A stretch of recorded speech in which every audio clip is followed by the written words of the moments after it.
జగన్మోహన్ రెడ్డి గారు అధికారంలోకి రాకముందు తాను ప్రతిపక్ష నాయకుడిగా ఉండేటప్పుడు అనేక హామీలు ఇచ్చారు.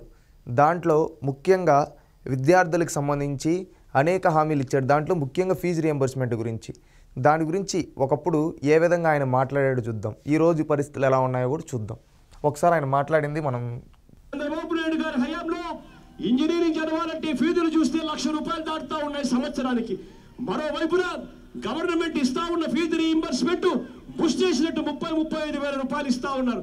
అది కూడా సంవత్సరం దాటిపోయిందన్నా ఇంకా మాకు రాలేదన్న ఫీజు రీయింబర్స్మెంట్ అని చెప్పి ఇవాళ పిల్లలు చెప్తా ఉన్న పరిస్థితి. ఒకవైపున ఫీజులు చూస్తే ₹1,00,000 దాటుతా ఉన్నాయి. ఈ పెద్ద మనిషి చంద్రబాబు నాయుడు గారి దగ్గరుండి పెంచిస్తా ఉన్నాడు ఆ ఫీజులను. మరోవైపున ఇస్తా ఉన్న ఫీజు రీయింబర్స్మెంట్ బుష్ చేసినట్టు సంవత్సరానికి 30 వేల రూపాయలు, మిగిలిన 60 వేల రూపాయలు, 70 వేల రూపాయలు ప్రతి పిల్లాడు సంవత్సరం కట్టాలి అని అంటే 4 ఏళ్ళు అయ్యేసరికి 3 లక్షల రూపాయలు ఆ పిల్లాడికి ఖర్చు అయితే ఉన్న ఆస్తులు అమ్ముకునే పరిస్థితిలో ఇవాళ పిల్లలున్న పరిస్థితిలో ఇవాళ ఉంది. పెద్ద మనిషి చంద్రబాబు నాయుడు గారు, జగన్మోహన్ రెడ్డి గారు ఏం మాట్లాడారో ఎలా మాట్లాడారో విన్నాం కదా. ఫీజు రియంబర్స్మెంట్ చంద్రబాబు నాయుడు గారు ఇస్తూ ఉంటే ముష్టేసినట్టు ఇస్తున్నాడు అని చెప్పి అన్నాడు. సరే, అప్పుడు చంద్రబాబు నాయుడు గారు ముఖ్యమంత్రిగా, నేను ప్రతిపక్ష నాయకుడిగా ఉన్నాడు కాబట్టి ఆయన అనడంలో తప్పు లేదు. ఆ రోజు ఒక ప్రతిపక్ష నాయకుడిగా ఆ విధంగా అన్నాడు.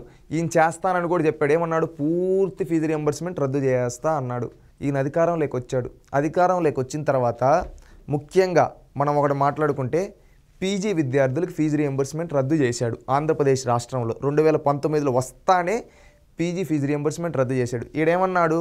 పేదోడికి ఇంత అయి ఆస్తులు అమ్ముకుంటా ఉన్నాడు అన్నాడు. అంటే ఆ రోజు ఫీజు రియంబర్స్మెంట్ చంద్రబాబు నాయుడు గారు ఇస్తున్నారని సాక్షాత్తు జగన్మోహన్ రెడ్డి గారే ఒప్పుకున్నారు. 35,000 45,000 ఇస్తున్నారని. ఈరోజు ఈయన పూర్తిగా పీజీ విద్యార్థులకు ఫీజు రియంబర్స్మెంట్ ఎందుకు రద్దు చేశాడు? ఒకటి, పేదోడు పెద్ద చదువులు చదువుకొని గొప్పోడైపోతే నాకు ఓట్లేరన్నా రద్దు చేసి ఉండాలి.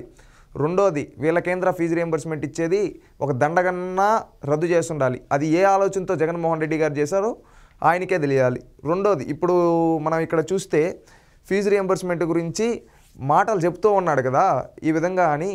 ఈరోజు ఎంబీఏకి కావచ్చు, ఎంసీఏకి కావచ్చు, ఎంకామ్ కావచ్చు, ఏదన్నా పీజీ అంటే ఫీజు రియంబర్స్మెంట్ అవడంలా అది ఒక ఎత్తు అయితే, రెండోది ఒకప్పుడు కాలేజ్ టు గవర్నమెంట్ ఇవి రెండింటి మధ్యలోనే ఫీజు రియంబర్స్మెంట్ గురించి ఉండేది. ఏదైనా కానీ కాలేజీ వాళ్ళు గవర్నమెంట్ తేల్చుకునేటి ఫీజు రియంబర్స్మెంట్ గురించి. ఆ విధానాన్ని రద్దు చేసి ఏమని చేశాడు తెలుసా? నేను మీ అకౌంట్లో వేస్తా, వీళ్ళ అకౌంట్లో వేస్తానని చెప్పి ఇప్పుడు తీరా వాళ్ళ అకౌంట్లో వేసినా కానీ వాళ్ళు తీసుకొని పోయి కాలేజీలోనే కట్టాలి. అంతే కదా, వాళ్ళకేమి ఎత్తుకునేదానికి ఓన్గా వాళ్ళు ఖర్చు పెట్టుకునేదానికి ఉండదు కదా.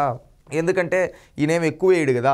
దాంట్లో కూడా ప్రాసెస్లు ఎట్ట పెట్టాడంటే అదేదో వాడి వాలంటీర్ సంతకం పెట్టాలి, వాలంటీర్ వాసు. ఇంకొకటి ఏమంటే సచివాలయం దగ్గర ఒకటి, మళ్ళీ ఏమంటే అవి తీసుకొని వచ్చి మళ్ళీ కాలేజీల్లో ఇవ్వాలి, మళ్ళీ ఆడ నుంచి తీసుకొని వచ్చి మళ్ళీ రిటర్న్ వీళ్ళ దగ్గర ఇవ్వాలి. ఈ విధంగా ప్రాసెస్లు పెట్టి విద్యార్థులను తిప్పిస్తూ వసతి దీవెన, విద్యా దీవెన అని చెప్తూ దానికి ఈయన పేరు పెట్టుకొని ఏం చేస్తూ ఉన్నాడు? మోసం చేస్తూ ఉన్నాడు యువత మొత్తాన్ని. వాళ్ళకి ఫీజు రియంబర్స్మెంట్లు సక్రమంగా ఇవ్వడు. ఏమన్నా అంటే నేను బటన్ నొక్కుతున్నా అంటాడు, బటన్ నొక్కుతాడు. బటన్ నొక్కిన తర్వాత ఆ డబ్బులు చూస్తే ఇటు అమ్మోళ్ళ అకౌంట్లో పడవు. ఇంకా అక్కడ మోసం. ఇటు కాలేజీ వాళ్ళు చూస్తే ఎగ్జాముల దగ్గరకు వస్తున్నాయి, మీరు ఫీజులు కట్టలేదు, ఫీజు అని చెప్పి వాళ్ళపైన ప్రెషరు. మళ్ళీ రెండోది, ఇప్పుడు ఏం కొత్తగా తయారైందంటే ఈయనేమో ఉత్తుత్తి బట్టలను నొక్కుతాడు కదా. ఉత్తుత్తి బట్టలను నొక్కినప్పుడు ఫీజు రియంబర్స్మెంట్కి డబ్బులు రాదు. వీళ్ళు కాలేజీ వాళ్ళు ఏమంటారు? అమ్మ ఈ రోజు పడకపోయినా రేపు పడినా మీ అకౌంట్లోనే పడుతుంది కదా, ఏదో మీరు మాకు తెచ్చి కట్టేయండి, తర్వాత మీరు చూసుకోండి అంటా ఉన్నారు. అప్పుడు పేదోళ్ళు కొంతమంది ఏం చేస్తారు? ఆస్తులు ఈయన చెప్పినట్టు ఆ రోజు ఆస్తులు అమ్ముకునే పరిస్థితి లేదు. ఈరోజు నిజంగా ఆ స్థితికి తీసుకొని వచ్చాడు. ఆస్తులు అమ్ముకొని ఈ విధంగా అమ్ముకొని ఏముందిలే మనం కష్టపడేది పిల్లల కోసమే కదా అని చెప్పి తల్లిదండ్రులు ఈ విధంగా వాళ్ళు ఎక్కడో ఒక దగ్గర డబ్బులు తీసుకొని కాలేజీలో కట్టి తీరా చూస్తే వీళ్ళ అకౌంట్లో పడకుండా ప్రభుత్వం పేదింటి కుటుంబాలు ఎవరైతే చదువుకున్న వాళ్ళు దగా చేస్తూ ఉన్నాడు ఈ జగన్మోహన్ రెడ్డి. ఇంకొకటి, మనం ఇదంతా చూస్తూ ఒక ఎత్తు అయితే, ఒకవేళ ఇప్పుడు డిగ్రీ కంప్లీట్ అయి ఉంటుంది, బీటెక్ ఏదో కంప్లీట్ అయి ఉంటుంది, వాడు ఎంబీఏనో చేసుకుంటాడు. ఈయన ఎంబీఏకి ఎట్టో ఫీజు రియంబర్స్మెంట్ ఇవ్వటంలే. కనీసము మంచి మార్కులు వచ్చి అక్కడ చదువుకున్నామంటే ఈడ ఫీజు రియంబర్స్మెంట్ రాకుండా పేదోళ్ళు నిజంగా ఏమైపోయిందంటే ఈరోజు పరిస్థితి. ఇది నేను ఒక ఎగ్జాంపుల్ ఎక్కడ చూశానంటే ఒంగోలు దగ్గర లోకేష్ గారు పాదయాత్ర జరుగుతూ ఉన్నప్పుడు అప్పుడు కొంతమంది చెప్తూ ఉంటే విన్నాను నేను ప్రత్యక్షంగా. ఒక విద్యార్థి పీజీలో ఐసెట్లో స్టేట్ ర్యాంక్ వచ్చి అతనికి తీరా చూస్తే డిగ్రీలో ఇతను సర్టిఫికేట్లు ఏవైతే గ్రాడ్యుయేషన్ సర్టిఫికేట్స్ ఉన్నాయో అవి ఫీజు రియంబర్స్మెంట్ రాకపోవడం వల్ల రాలేదు. అతను కట్టుకునే అంత స్తోమత అతనికి లేదు, కానీ బాగా చదువుతాడు, ఉన్నత విద్యావంతుడు. అతనికి ఏమైంది, ఇటు పీజీకి పోదామంటే స్టేట్ ర్యాంక్ వచ్చి కూడా జాయిన్ అవుదామంటే సర్టిఫికేట్లు ఇక్కడ కాలేజీలో ఉండే, ఉద్యోగం చేద్దామంటే లేదు. ఇప్పుడు అతను కూలి పనికి వెళ్తున్నాడు. ఇది నాకు తెలిసిన ఒక యథార్థ కథ. ఇలాంటివి ఎన్నో సంఘటనలు బయటపడినట్టు ఉన్నాయి. ఈరోజు నేను పులివెందుల ఎమ్మెల్సీ ఎలక్షన్స్ అప్పుడు కొంతమందితో మాట్లాడుతూ ఉంటే, పులివెందుల జగన్మోహన్ రెడ్డి గారి సొంత నియోజకవర్గంలో వాళ్ళు చెప్పారు, మేము తెలుగుదేశం మీరు పులివెందులు కదండి, జగన్ కొట్టేయాలి కదా అంటే, అక్కడ ఆ విద్యార్థిని ఒక ఆడబిడ్డ చెప్పిన మాట ఏంటంటే, అన్నా మేము జగన్కే ఓటేసామన్నా, నాది బీటెక్ కంప్లీట్ అయిందన్నా, నాకు సర్టిఫికేట్స్ రాకుండా కాలేజీలోనే ఉన్నాయన్న, ఫీజు రియంబర్స్మెంట్ ఈ జగన్మోహన్ రెడ్డి గారు ఇవ్వకుండా, అందుకని నేను జగన్ కోటేయనన్నా అని చెప్పింది ఆ సోదరి. అంటే ఇలాంటివి నాకు తెలిసిన కొన్ని సంఘటనలు, ఇలాంటి రాష్ట్రం మొత్తం మీద ఎంతోమంది విద్యార్థులు ఫీజు రియంబర్స్మెంట్లు రాక వాళ్ళ జీవితాలు నాశనం అయిపోయి కూలి పనులకు వెళ్తూ పార్ట్ టైం జాబులు చేసుకుంటూ ఉన్నారు. ఈరోజు ఒక రాష్ట్రం అభివృద్ధి చెందాలన్నా, దేశం అభివృద్ధి చెందాలన్నా, ఒక మంచి సమాజం అది విద్యార్థులతో ఒక మంచిగా చదువుకొని ఉద్యోగం చేసి వాళ్ళు అభివృద్ధి చేసుకుంటారు. అలాంటిది ఆ విధంగా జరగనీయకుండా ఆపేశాడు ఈ జగన్మోహన్ రెడ్డి. ఎందుకంటే ఫీజు రియంబర్స్మెంట్ వ్యవస్థను భ్రష్టు పట్టించి.